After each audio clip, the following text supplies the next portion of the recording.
Hello అండి. Welcome to our channel Siri story time. ఈరోజు చెప్పుకోబోయే కథ ప్రాణసఖి. కథలోకి వెళ్ళే ముందు తప్పకుండా లైక్ చేసి కామెంట్స్ ఇచ్చి సబ్స్క్రైబ్ చేసుకోండి ఫ్రెండ్స్. ఈ కాల్సిన ఎందుకు కథ ఏంటో చూసేద్దాము. ప్రాణసఖి 14th ఎపిసోడ్. నీకు పెళ్ళైన తర్వాత కూడా మన మధ్య ఈ స్నేహం ఇలాగే ఉండాలి రిషి. నాకు పెళ్ళైన తర్వాత మన స్నేహం ఇంకా బలపడుతుంది. అంత గట్టిగా ఎలా చెప్తున్నావు రిషి? నాకు రాబోయే భార్యవి నువ్వే కాబట్టి ఎలాంటి ప్రాబ్లం ఉండదు కదా అన్నాడు. రిషి అలా అనగానే సిరి ఆశ్చర్యంగా, రిషి ఏంటి నువ్వనేది అన్నది. అవును సిరి, నువ్వంటే నాకు చిన్నప్పటి నుంచి చాలా ఇష్టం. ఆ ఇష్టం ప్రేమగా మారటం కూడా నాకు తెలియదు. సెలవులకి ఇక్కడికి వచ్చి వెళ్ళిన తర్వాత నువ్వే గుర్తుకొస్తూ ఉండేదాన్ని. నిన్నెప్పుడెప్పుడు చూద్దామా అని మనసులో అనిపిస్తూ ఉండేది. నిన్ను చూసేదాకా మనసు ఊరుకునేది కాదు. ఎందుకు ఇలా ఉంటుందని ఎంత ఆలోచించినా అర్థమయ్యేది కాదు. ఇక్కడికి వచ్చి నిన్ను చూసిన తర్వాత అన్ని రోజులు మనసులో ఉన్న దిగులంతా పోయేది. ఇదంతా ఏంటి అని ఆలోచిస్తుంటే ప్రేమ అని అర్థమైంది. నువ్వంటే నాకు ఎంత ఇష్టమో నీకు తెలియదు సిరి. నీకోసం నేను కాలేజీకి లీవ్ పెట్టి సెలవులను అబద్ధం చెప్పి మరీ ఇక్కడికి వచ్చేవాడిని. ఎప్పుడెప్పుడు ఎగ్జామ్స్ అయిపోతాయా, ఇక్కడికి వచ్చి నా మనసులో మాట ఎప్పుడు చెప్దామా అని ఎంత ఆత్రంగా ఎదురు చూశాను. ఇక్కడికి రాగానే తాతయ్య వాళ్ళు లేరు అని చెప్పావు. నా మనసులో మాట నీకు ఎలా చెప్పాలా, చెబితే ఏమనుకుంటావు అని ఎంతగా ఆలోచించాను. ఇంక ఇప్పుడు చెప్పకుండా ఉండలేకపోయాను. నువ్వంటే నాకు చాలా ఇష్టం సిరి. నీతో జీవితం పంచుకోవాలని అనుకుంటున్నాను. రిషి అలా అనగానే మనసు ఆనందంతో తేలిపోయింది. మళ్ళీ తన అనాథ అనే విషయం గుర్తుకు వచ్చి, రిషి గారు మీరేం మాట్లాడుతున్నారు? మీరు నన్ను ప్రేమించటం ఏంటి అని అడిగింది. సిరి, నేను నిన్ను ప్రేమించకూడదా అని భుజాలు పట్టుకొని అడిగాడు రిషి. నేనెప్పుడు మిమ్మల్ని అలా అనుకోలేదు. మంచి ఫ్రెండు అని అనుకున్నాను. ఫ్రెండు ప్రేమికుడు అవ్వకూడదా అని అడిగాడు. అందరి విషయం ఏమో కానీ మన విషయంలో కాదు రిషి గారు. సిరి, నేనంటే నీకు ఇష్టం లేదా? మీరంటే ఫ్రెండ్గా ఎప్పుడు ఇష్టమే రిషి, కానీ ప్రేమ అనేది ఎప్పుడు నీ మీద కలగదు.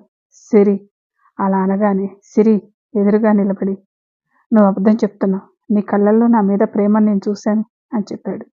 రిషి దగ్గర నుంచి విడిపించుకొని కొంచెం దూరం జరిగి, ఇది సినిమా కాదు రిషి, కళ్ళల్లో ప్రేమ కనిపించడానికి. సిరి, ఎందుకు నీ మనసులో ఉన్న ప్రేమను మనసులో దాచుకుంటున్నావు? సిరి కోపంగా, నీకేమైనా పిచ్చా? ప్రేమ లేదంటే ప్రేమ ఉంది అంటావు. నువ్వు ప్రేమించావని ప్రేమ లేకపోయినా నేను ప్రేమించానా అని అరిచింది. నువ్వు అరిస్తే నిజం, అబద్ధం కాదు కదా సిరి. రిషి, ఈరోజు ఏమైంది? ఎందుకు ఇలా మాట్లాడుతున్నావు? మనం ఎప్పటికీ మంచి ఫ్రెండ్సమే. అంటే నువ్వు నన్ను ప్రేమించడం లేదంతే కదా? నువ్వు ఎన్నిసార్లు అడిగినా నేను అదే చెప్తాను రిషి. నేను నిన్నెప్పుడు అలా చూడలేదు అని చెప్పింది సిరి. నన్నెప్పుడు అలా చూడలేదు, ప్రేమించలేదు అంతే కదా? అదే కదా రిషి చెప్తున్నాను. నన్ను ప్రేమించినప్పుడు నేను వాడేసినవన్నీ ఎందుకు అలా దాచుకున్నావంటూ పైకి వెళ్ళి ఒక కవర్ తీసుకొచ్చి దానిలో ఉన్నవన్నీ కింద పడేశాడు. సిరి అవన్నీ ఆశ్చర్యంగా చూస్తూ, రిషి ఇవి అని అడిగింది. నువ్వు నీ కబోర్డ్లో భద్రంగా దాచుకున్నవి అంటూ రిషి చిన్నప్పుడు వచ్చినప్పుడు తను ఆడుకునే కారు బొమ్మ, అలాగే తను ఎంతో ఇష్టంగా తినే మిల్కీ చాక్లెట్ పేపర్, తర్వాత రిషికి సిగరెట్ అలవాటు ఉంది. ఇక్కడికి వచ్చినప్పుడు దొంగచాటుగా తాగుతూ ఉండేవాడు. రిషికి తెలియకుండా లైటర్ తీసి దాచిపెట్టింది. రిషి వాడేసిన స్ప్రే బాటిల్, వాచి, అలాంటివి రిషి వస్తువులన్నీ జాగ్రత్తగా దాచిపెట్టుకుంది. సిరి కళ్ళల్లో తిరిగిన నీళ్లు తుడుచుకొని అవన్నీ మళ్ళీ కవర్లో పెట్టి, వీటిని చూసి ప్రేమించానని అనుకున్నావా అని నవ్వింది. ప్రేమ ప్రేమ లేకపోతే మరెందుకు ఇవన్నీ దాచిపెట్టుకున్నావు? అదేంటి రిషి, ఫ్రెండ్వి దాచుకోకూడదా? దాచుకోకూడదని ఏమీ లేదు కదా. ఫ్రెండ్కి గుర్తుగా ఇవన్నీ దాచిపెట్టుకున్నాను. సిరి, నువ్వు ఎప్పటి నుంచి అబద్ధాలు చెప్పడం నేర్చుకున్నావు? నేను నిజాలు చెప్తుంటే అబద్ధాలు అంటావేంటి రిషి? నాకు అబద్ధం చెప్పాల్సిన అవసరం ఏముంది? నాకు నిద్ర వస్తుంది, నేను వెళ్ళి పడుకుంటాను అని కవర్ తీసుకొని వెళ్తుంటే, కళ్ళతో చూసినవన్నీ అబద్ధాలే అనుకున్నాం, కానీ నీ మనసు అబద్ధం చెప్పదు కదా రిషి అని సిరి చేతిలో ఉన్న డైరీని చూపించాడు. సిరి కవర్ అక్కడ పెట్టి, రిషి ఇది ఎక్కడ కనిపించింది, ఇలా ఇవ్వు అని లాక్కోబోయింది. ఎందుకంత కంగారు పడతావు సిరి, ఇది నీ మనసే కదా, ఇందులో ఉంది కూడా అబద్ధమేనా అన్నాడు. సిరి అక్కడే కూర్చుంది, మొహాన్ని చేతుల్లో దాచుకొని ఏడుస్తూ ఉంది. డైరీ పక్కన పెట్టి, సిరి ఏమైంది, ఎందుకు ఏడుస్తున్నావు? ఇందాక నీ రూమ్లో ఇది కనిపిస్తే ఏంటా అని చూస్తే నా గురించి రాసింది కనిపించింది. ఇతరుల డైరీ చదవకూడదని తెలుసు. కానీ నా గురించి రాసింది చూసేసరికి ఏముందో చూద్దామని చదివాను. నీ మీద నేను పెంచుకున్న ప్రేమ కన్నా నువ్వే నా మీద ఎక్కువ ప్రేమ పెంచుకున్నావని ఈ డైరీ చదివిన తర్వాత అర్థమైంది. నీ ప్రేమ విషయం నాకు తెలియకూడదా? తెలియకుండా ఈ డైరీలో రాసుకొని దాచుకున్నావెందుకు సిరి? నేను ప్రేమిస్తున్నానని చెప్పిన తర్వాత అయినా నీ మనసులో ఉంది చెప్పకుండా మనిద్దరం ఎప్పటికీ ఫ్రెండ్స్‌మేనన్నావు. ఎందుకని రిషి అడిగినా మౌనంగా కూర్చుని బాధపడుతూ ఉంది. కానీ ఏమీ సమాధానం చెప్పలేదు. సిరి, నిన్నే అడుగుతున్నా, కారణం ఏంటి? నీ ప్రేమకు నేను అర్హుణ్ణి కానా అనుకున్నావా? రిషి, అలా అనకు. నేను నీకు తగిన దాన్ని కానేమో అనిపిస్తుంది. అమ్మమ్మ వాళ్ళు నన్ను అనాథను కాకుండా ఇంటికి తీసుకొచ్చి పెంచి పెద్ద చేశారు. అలాంటి వారికి నా వల్ల ఎప్పుడూ బాధ కలగకూడదు అని నా ప్రేమను మనసులో దాచుకున్నాను. నానమ్మ వాళ్ళు ఎందుకు బాధపడతారు సిరి? నాలాంటి అనాథని ఎవరు కోడలుగా చేసుకోవాలని ఆశపడతారు రిషి? ఇంతకాలం పెంచినందుకు ఇలాంటి పని చేశారు ఏంటి అని అమ్మమ్మ వాళ్ళు బాధపడకుండా ఉండాలంటే నా మనసులో ప్రేమను నా మనసులోనే సమాధి చేసుకోవాలి. నీకేమైనా పిచ్చా? నీలాంటి అమ్మాయి ఇంటి కోడలుగా రావాలంటే ఆ ఇల్లు ఎంతో అదృష్టం చేసుకుని ఉండాలి. రిషి, నువ్వు ప్రేమించావు కాబట్టి ఏమీ అనరు అంటున్నావు. ఆంటీ అంకులు నీ పెళ్లి మీద చాలా ఆశలు పెట్టుకుని ఉంటారు. ఇప్పుడు నన్ను ప్రేమిస్తున్నానని తెలిస్తే ఏమనుకుంటారు? అమ్మమ్మ తాతయ్య వల్లే ఇలా జరిగిందని అనుకుంటే తాతయ్య వాళ్ళు ఎంత బాధపడతారు? సిరి, నువ్వు అనవసరంగా భయపడుతున్నావు. నువ్వంటే మమ్మీ డాడీకి చాలా ఇష్టం. అది నువ్వు నన్ను ప్రేమించినంత వరకే. నీ ప్రేమ విషయం తెలిస్తే అభిమానం ప్లేస్లో కోపం ఉంటుంది. నువ్వు అనుకున్నట్లు ఏమీ కాదు. నేను అందరితో మాట్లాడతాను. రిషి, నువ్వు కనుక మన విషయం ఎవరితో చెప్పావంటే నేను నీ కంటికి కనిపించినంత దూరం వెళ్ళిపోతాను అని కోపంగా చెప్పింది. ఎదుటి మనిషి చెప్పేది అస్సలు వినిపించుకోవు. నువ్వు చెప్పిందే నిజమనుకుంటా. నువ్వు ఏమైనా అను రిషి, మన ప్రేమ విషయం తెలియకూడదు అంతే అని అన్నది సిరి. నేను ఏ ప్రేమనైతే నీతో చెప్దామని వచ్చానో ఆ ప్రేమనే చెప్పొద్దు అంటున్నావు. సరే, నేను ఇక్కడ ఉంటే చెబుతానేమో అని భయపడుతూ ఉంటావు. అందుకే నీకు దూరంగా వెళ్తాను. రిషి, దూరంగా వెళ్తావా? ఎక్కడికి అని అడిగింది. పై చదువులకు విదేశాలకు వెళ్దామని అనుకుంటున్నాను. నిన్ను వదిలి వెళ్ళాలని లేక ఏమీ చెప్పలేదు. రేపు ఇంటికి వెళ్ళి వెళ్తానని చెప్తాను. మనం ఫ్రెండ్స్ రిషి, ఎప్పటికి ఇలానే ఉందాం. అప్పుడెవరు బాధపడాల్సిన పని ఉండదు. మనం మాత్రం బాధపడుతూ ఉందాం అంతే కదా? రిషి అని బాధగా పిలిచింది సిరి. నువ్వు అనవసరంగా భయపడుతున్నావు, కానీ ఒక్కసారి మన విషయం ఇంట్లో వాళ్ళకి చెప్తే ఏమంటారో తెలుస్తుంది కదా. ఇష్టం లేదంటే ఏం చేస్తావు రిషి? అలా అనరు, నేను అనుకుంటున్నాను. ఒకవేళ అంటే అప్పుడు పరిస్థితి ఏంటి? నేను ఇంతకు ముందులా ఆంటీ వాళ్ళతో మాట్లాడగలనా? నీకు ఇష్టం లేకుండా నేను బలవంతంగా ఏం చెప్పను. ఇక నేను ఇక్కడ ఉండలేనని రూమ్లోకి వెళ్ళి బ్యాగ్ తీసుకొని వచ్చాడు. రిషి చేతుల బ్యాగ్ చూసి, రిషి, ఈ టైంలో ఎక్కడికి అని అడిగింది. చెప్పాను కదా సిరి, నాకు ఉండాలని లేదని, అందుకే వెళ్తున్నాను. ఇప్పుడు ఏమైందని ఇలా చేస్తున్నావు? నేనేం చేశాను సిరి? నా ప్రేమ విషయం చెప్దామని వచ్చాను. చెప్పటం అయిపోయింది. ఇక నేను చేసేదేముంది? అందుకే వెళ్తున్నాను. రేపు ఉదయం నానమ్మ తాతయ్య వాళ్ళు వచ్చిన తర్వాత వెళ్ళొచ్చు. వెళ్ళి పడుకో రిషి అన్నది సిరి. నీలా బాధను గుండెల్లో పెట్టుకొని నటించటం నాకు రాదు. నన్ను ఆపక సిరి అని కోపంగా అన్నాడు. అయితే తాతయ్య వాళ్ళకి కాల్ చేసి చెప్పి వెళ్ళు అన్నది.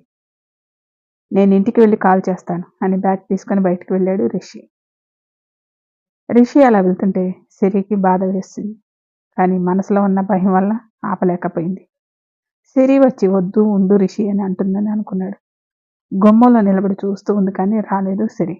బ్యాగ్ బైక్ మీద పెట్టి కూర్చొని స్టార్ట్ చేశాడు. సిరికి బాధతో కళ్ళ వెంట నీళ్లు కారుతున్నా కనీసం తుడుచుకోకుండా అలానే చూస్తూ ఉంది. సిరి పిలుస్తూనేమని చూశాడు, కానీ సిరి ఏమి పిలవపోయేసరికి కోపంగా వెళ్ళబోయాడు. సడన్గా వాన మొదలైంది. అప్పటిదాకా చూస్తూ నిలబడ్డ సిరి వర్షం పడటం చూసి గబగబా బైక్ దగ్గరకు వచ్చి, రిషి, వర్షం పడుతుంది, లోపలికి రా అన్నది. వర్షం పడితే ఏమైంది, వెళ్తానని వెళ్తుంటే బైక్ కీస్ తీసుకొని చెప్తుంటే వినవే, రా అంటూ బ్యాగ్ తీసింది. సిరి, నాకు ఇక్కడ ఉండటం ఇష్టం లేదు, ఇలా ఇచ్చే అన్నాడు. వర్షం ఎక్కువ, ఇద్దరూ తడిచారు. రిషి, చెప్పేది వింటావా లేక అమ్మమ్మ వాళ్ళు కాల్ చేసేదా అని కోపంగా అన్నది సిరి. రిషి బైక్ దిగి బ్యాగ్ కీస్ లాక్కొని వర్షం తగ్గగానే వెళ్తానన్నాడు. సరే అలానే వెళ్తూ ముందు బట్టలు మార్చుకుందు పదా అన్నది. రిషి కోపంగా లోపలికి వెళ్తుంటే సిరి వెనక వచ్చింది. రిషి పైకి వెళ్తుంటే సిరి కూడా వెనకే వెళ్ళింది. రిషి వెనక్కి తిరిగి సిరిని చూసి నువ్వెక్కడికి అని అడిగాడు. నీ బట్టలే కాదు నా బట్టలు తడిచాయి, కనిపించటం లేదా అన్నది. నీ వల్లే కదా ఇదంతా అని రూమ్లోకి వెళ్ళాడు. ఏంటి నా వల్ల? నేనేమైనా వర్షంలో తడమన్నానా? రేపు ఉదయం వెళ్ళు అని ఎంత చెప్పినా వినకుండా నువ్వేగా మొండిగా బైక్ మీద కూర్చున్నావు. అవును, నువ్వు చెప్పింది వినకపోతే ఏం చేయాలి? రిషి, చిన్నపిల్లల చేయకు. ప్రేమ అనేది మన ఇద్దరికి సంబంధించినది. కానీ పెళ్ళి అనేది పెద్దవాళ్ళ నిర్ణయంతో జరగాలి. పెద్దవాళ్ళ నిర్ణయంతో జరగాలంటే ముందు మనం చెప్పాలి కదా. చెప్పకుండా వాళ్ళకి మాత్రం మన ప్రేమ గురించి ఎలా తెలుస్తుంది? ముందు బట్టలు మార్చుకో రిషి అని బయటికి వెళ్తూ కింద బట్టల నుంచి కారిన నీళ్లు ఉండటంతో కాలు జారి పడిపోయింది. రిషి చూసి సిరి అంటూ వచ్చి సిరిని కింద పడకుండా పట్టుకున్నాడు. సిరి పడిపోయాను అనుకుని గట్టిగా కళ్ళు మూసుకుంది. దెబ్బ తగిలినట్లు ఏమీ అనిపించకపోయేసరికి ఏమైందా అని కళ్ళు తెరిచింది. రిషి తన నడుము చుట్టూ చేయి వేసి పట్టుకొని తన వైపే చూసింది. రిషి ఎక్కడ చూస్తున్నాడని చూస్తే భయంతో అదురుతున్న గుండె వైపు చూడటం చూసి ఓణిని పైకి లాక్కొని వదలండి రిషి అన్నది. రిషికి సిరి చెప్పేది ఏమీ వినిపించడం లేదు. అలానే చూస్తూ ఉండటం చూసి రిషి నిన్నే పిలిచేదంటూ కదిపింది. రిషి సిరిని చూసి జీవితాంతం నిన్ను ఇలా పట్టుకోవాలని అనుకుంటుంటే నువ్వు వినటం లేదు కదా సిరి, నువ్వు ఒక్క మాట సరే అని చెప్పు, అంతా నేను చూసుకుంటానన్నాడు. రిషి, నీకు నేను అర్థమయ్యేలా చెప్పాను కదా, ఇంకా నువ్వు అలా మాట్లాడితే ఎలా అన్నది. నన్ను మర్చిపోయి వేరే వాళ్ళని నీ జీవితంలోకి రాణిస్తావా అని అడిగాడు. ఇప్పుడు అవన్నీ ఎందుకు, బట్టలు తడిచాయిగా, చలిగా ఉంది, నన్ను వెళ్ళని రిషి అన్నది. ముందు నేను అడిగిన దానికి సమాధానం చెప్పు, వదులుతాను. నువ్వు ఇలా చేస్తే ఎలా రిషి, ముందు వదులు అన్నది. లేదు, నువ్వు చెప్తేనే వదులుతాను. నీకు అంతగా చలి వేస్తే నీకు వేడిని కలిగించడానికి నేను ఉన్నాను కదా అంటూ సిరి చుట్టూ తన 2 చేతుల్ని వేసి దగ్గరగా లాక్కొని కౌగిలించుకున్నాడు. రిషి అలా చేయగానే సిరి కోపంగా రిషి అని అరవబోయింది. సిరి నోటికి చెయ్యి అడ్డు పెట్టి నీకు ఇప్పుడు చలి వేయకుండా వెచ్చగా ఉంటుంది చూడు అన్నాడు. రిషి అన్నట్లు చాలా వెచ్చగా అనిపించి రిషి నుంచి దూరం జరగాలని అనిపించలేదు. సిరి అలా ఉండేసరికి మనసులో నవ్వుకొని నా మీద ఇంత ప్రేమను పెంచుకొని నన్ను దూరం పెట్టాలని చూస్తావా అని మనసులో అనుకొని మన పెళ్లి విషయం గురించి ముందు నేను తాతయ్య నాన్నమ్మ వాళ్ళతో మాట్లాడతాను. వాళ్ళు ఓకే అంటే అప్పుడు మమ్మీ వాళ్ళతో మాట్లాడతాను. ఇలా చేయటం నీకు ఇష్టమే కదా అని అన్నాడు రిషి. సిరికి రిషి చెప్పింది కూడా బాగుందనిపించి తాతయ్య నాన్నమ్మకి ఇష్టం లేకపోతే మాత్రం నువ్వు ఆంటీ అంకుల్తో చెప్పొద్దు. దీనికి నీకు ఇష్టమైతే అలాగే చేద్దాం రిషి అన్నది. అయితే నువ్వు ఒప్పుకున్నావు కదా, నాన్నమ్మ ఏమంటుందో చూడని రిషి. నీతో నా పెళ్లి చేయడానికి నాన్నమ్మ వాళ్ళకి ఏం అభ్యంతరం ఉండదు అని నేను అనుకుంటున్నాను. మీరే ఎందుకు రిషి అప్పుడే నిర్ణయించుకోవటం, వాళ్ళ అభిప్రాయాలు అడగాలి, వాళ్ళు ఏం చెప్తారో చూడాలి కదా అన్నది. తాతయ్య వాళ్ళు వద్దు అంటే మాత్రం మన ఇంతకుముందు నా ఫ్రెండ్ లాగే ఉండాలి, కానీ నీ కోపం రాకూడదు. నీ మీద నాకు అసలు కోపమే రాదు సిరి. ఏదైనా కోపం వచ్చినా నా మీద నాకే వస్తుంది, కానీ నీ మీద ఎందుకు వస్తుంది? సరే, ఇప్పటికైనా వదులుతావా, ఇంకా అలానే పట్టుకొని నిలబడతావా అన్నది సిరి.